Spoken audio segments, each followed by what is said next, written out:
Assalamualaikum warahmatullahi wabarakatuh. Presentasi kali ini kelompok kami akan mempresentasikan masalah pengiriman energi angin yang beranggotakan yaitu saya sendiri Muhammad Fahrizka Firman Putra dengan NIM 110222232204 dan rekan saya Muhammad Zidni Akiasa dengan NIM 110222223015.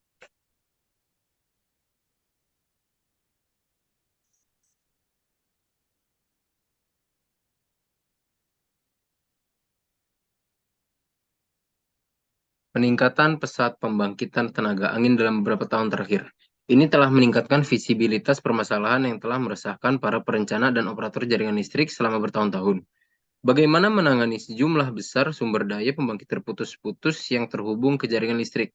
Perencanaan dan praktik pengoperasian jaringan listrik, termasuk struktur pasar tenaga listrik, sebagian besar didasarkan pada sumber daya pembangkit yang dapat dikirim, yaitu generator yang mampu menghasilkan daya hingga kapasitas penuhnya kapanpun operator sistem menjadwalkan untuk melakukannya. Skema operasi sistem pada umumnya mengikuti urutan berikut, yaitu di slide ketiga. Yang pertama, perakiraan hari ke depan. Pelaku pasar memperkirakan beban sistem untuk setiap jam pada hari berikutnya. Ini adalah proses canggih yang melibatkan informasi historis, perakiraan cuaca, dan waktu. Yang kedua, pasar harian. Perusahaan pembangkit dan penyedia beban menawar, produksi, dan membeli energi dan cadangan operasi. Yang ketiga, komitmen unit. Operator sistem menjadwalkan gabungan sumber daya pembangkit yang sesuai untuk melayani faktor-faktor yang mengenali beban seperti harga penawaran energi, kendala penyalaan dan manuver generator, serta kendala kemacetan transmisi. Yang keempat, operasi waktu nyata. Operator sistem menyesuaikan sumber daya pembangkit agar sesuai dengan beban sistem aktual secara waktu nyata hari operasi. Yang terakhir yaitu penyelesaian pasar. Listrik aktual yang dihasilkan dan konsumsi dicatat dan ketidakseimbangan inisial mengikuti serangkaian aturan pasar yang ditemukan dan ditentukan. Berikutnya generator angin yang menghadiri tantangan karena sifatnya yang terputus-putus dan bervariasi kesalahan.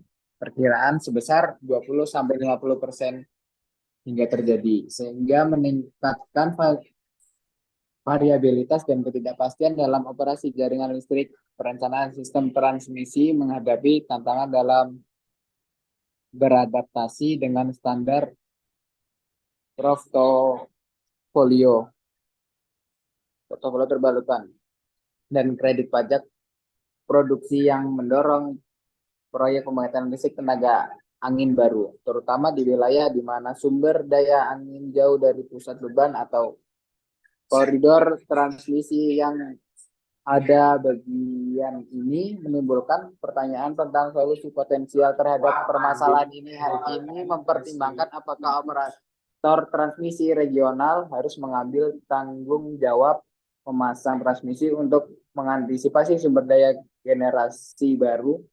Hal ini juga mempertanyakan apakah praktik operasi tradisional perlu dimodifikasi untuk mengakomodasi pembangkitan listrik yang terputus-putus, dan apakah peraturan pasar tenaga listrik harus disesuaikan untuk mencerminkan sifat pembangkitan listrik tenaga angin yang tidak dapat dikirim dengan tetap menjaga keadilan dan daya saing. Bagian ini menyoroti perlunya perencanaan strategis dan perubahan kebijakan untuk mengatasi perkembangan sektor pembangkitan listrik.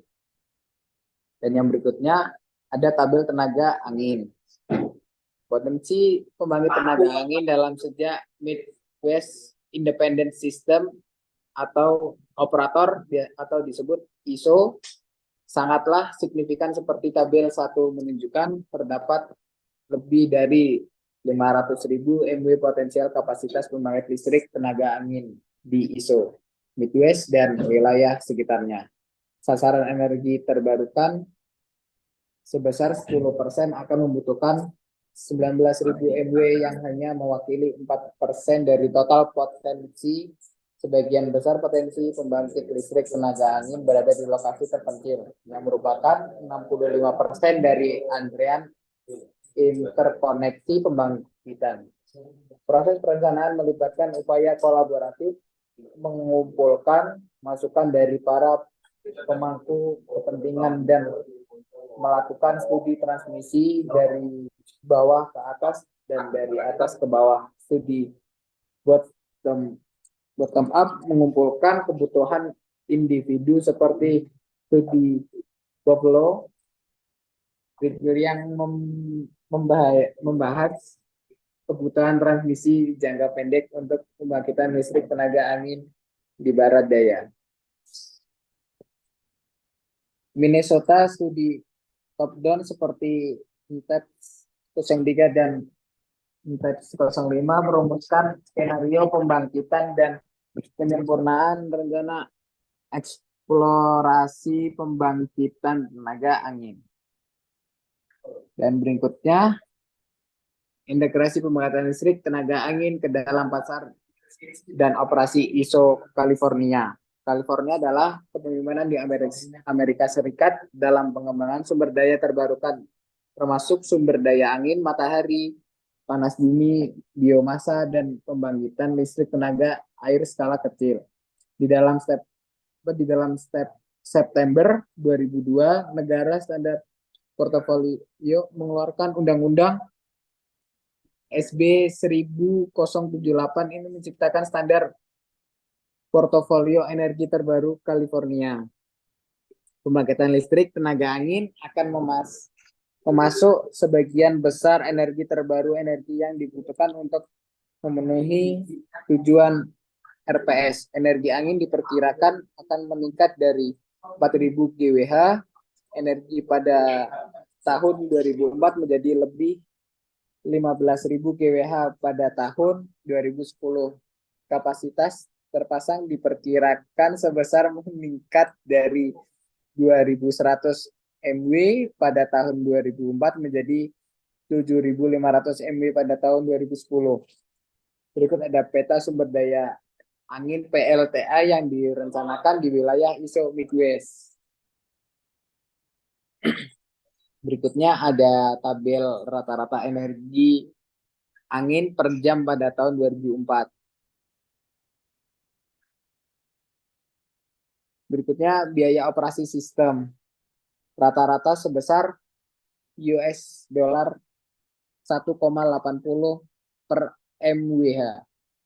Di New York, skenario pendekatan dasar melibatkan penggunaan perakitan pembangkitan tenaga angin sehari ke depan untuk proses komitmen unit dan penyesuaian pembangkitan listrik tenaga air telah menjadwalkan keluaran tenaga angin. Dampak biaya operasional berdasarkan riwayat beban per jam dan profil angin tahun 2001. Dirangkum dalam kolom pertama tabel 2. Dampak ini hanya berlaku untuk New York ISO atau NISO dan tidak termasuk penghematan tambahan di New Island dan PJM. Jumlah total energi angin yang dihasilkan pada simulasi tahun 2001 adalah sekitar 8.900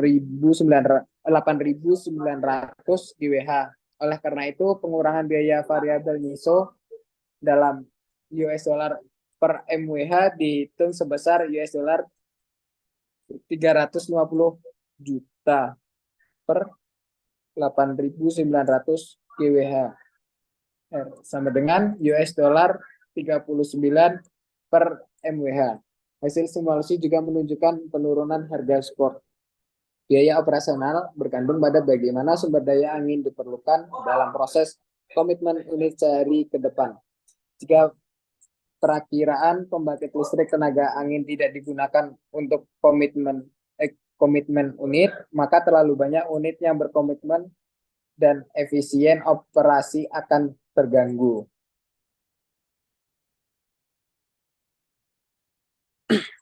Selanjutnya ada variabilitas angin. NISO prihatin dengan variasi angin dari jam ke jam. Jam akan menyebabkan dampak yang terlalu besar untuk dapat diserap dengan mudah oleh sistem pembangkit lainnya. Selama periode 3 tahun yang dianalisis dalam penelitian ini, variasi per jamnya adalah 3.300 MW. Kapasitas angin terpasang berkisar hingga sebesar 1.100 MW. Namun, variasi yang besar jarang terjadi dan 99%. Variasinya adalah 500 MW atau kurang. Variasi beban setiap jam biasanya jauh lebih besar. Gambar 3 menunjukkan persebaran variasi per jam pada beban dan beban dikurangi angin. Untuk bulan Januari 2001, meskipun penambahan pembangkit listrik tenaga angin memperluas distribusinya sedikit, tidak ada distorsi besar pada bentuknya. Selanjutnya ada perpindahan energi dan pengurangan emisi. Energi yang dihasilkan oleh generator akan menggantikan energi yang akan disediakan oleh generator lain. Dengan mempertimbangkan profil angin dan beban pada tahun 2001, 65% energi yang digantikan oleh pembangkit listrik tenaga angin akan berasal dari gas alam, 15% dari batu bara, 10% dari minyak, dan 10% dari impor. Sebagai dengan dampak ekonomi yang dibahas di atas, proses komitmen unit mempengaruhi proporsi relatif energi yang dipindahkan, namun tren umumnya tetap sama terlepas dari seberapa besar dampaknya. Di slide ini akan ada kesimpulan, yaitu singkatnya meningkatnya minat terhadap energi angin didorong oleh perbaikan ekonomi, manfaat lingkungan, kebijakan negara yang mendukung, dan meningkatnya biaya bahan bakar alternatif. Terlepas dari faktor-faktor positif ini, energi angin menghadirkan tantangan operasional dan perencanaan dengan intermittent yang menjadi permasalahan utama. Beberapa perusahaan utilitas awal membatasi integrasi pembangkit listrik tenaga angin sampai mereka memperoleh lebih banyak pengalaman kekhawatiran mengenai peningkatan regulasi dan cadangan energi angin telah diteliti dan menunjukkan dampak yang tidak terlalu besar pada tingkat penetrasi saat ini.